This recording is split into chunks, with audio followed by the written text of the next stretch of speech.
Here's a really quick intro on the difference between a Digispark and an Arduino controller board. This is part of a kit for the Arduino.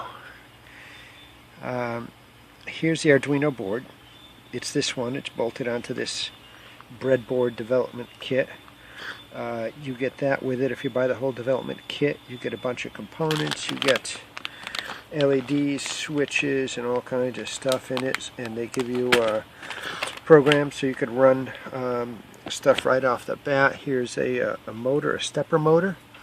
Here's the stepper motor driver board, and you could get a bunch of these cables here that I've used here, jumper cables, to make it easier to just connect stuff and start running and playing with stuff. The other thing you could get is called a Digispark. This is the raw board right here. These are about $5. You could buy 5 for $25, or they're, I think, $8 each, versus the $35 or so for this. You could see this is the processor on this one. They're both Atmel. This one is, let's see, it's called an ATmega 328. It's a 28 pin, I think. Yes, so you get a lot of input and output pins. This one is based on this ATtiny 85, which doesn't come in focus, but you can tell it's this one right here. It's a really small chip. It's 8 pins. So this one's cheaper. They both run at the same frequency. They both use the same development environment, the program you use to program them. This is neat. It plugs right in your USB slot, whereas here you have this jack right here to connect a USB cable to your computer. But this thing is so tiny and cheap and simple, even though it's got fewer pins, it's really neat to start playing with. Because it only has 8 pins total, and you need a power and ground and all that,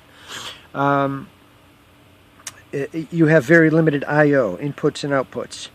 You can program all the pins to be either input or output. There are A to D converters, analog to digital converters. So you can add things like, this might be a temperature sensor kit. So you just plug in a temperature probe and tell it to read whatever you want on pin whatever you want, and convert it, scale it, whatever, and you're going to get a temperature out of it. What I used it for in this case is I bought a relay kit, and one of these, here's a relay board. This is how you get it. Here's the board. You get some pins. You get this screw terminal to put wires on it, and here's the relay. So you have to solder it together, but it's very simple. And when you're done with that, this is the board that you get. And you're running power and ground. And then there's one other pin that's your output that's driving the relay to open and close it. You could also get a board like this for the Arduino, which just plugs on top. It stacks on top, and you have 2 relays on that. And you get the screw terminals, and there's no soldering. You get this all assembled. And again, it's pretty cheap for what it does.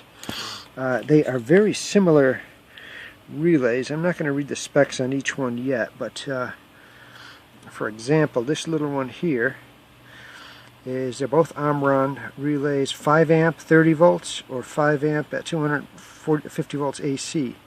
So it'll switch pretty much anything you want, low power stuff, but really handy. It runs off of 5 volt.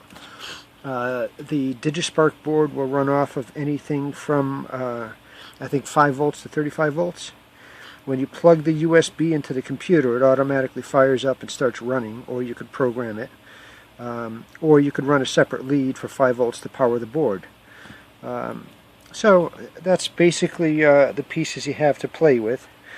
What you need to do is go over to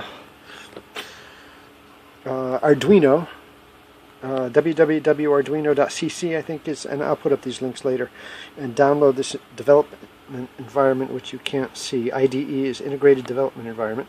This is where you could program it, and yeah, I got a bad angle here and all that, but you can see how simple it is here.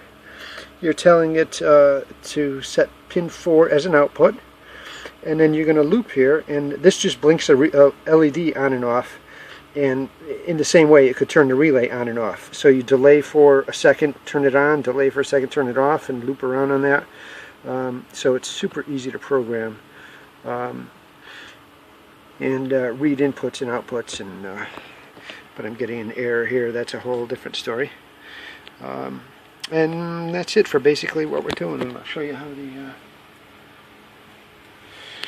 the Digispark board just plugs right into there. Yep, and there we go. And it's powered up, and it's going to start blinking, and that's it. That's simple.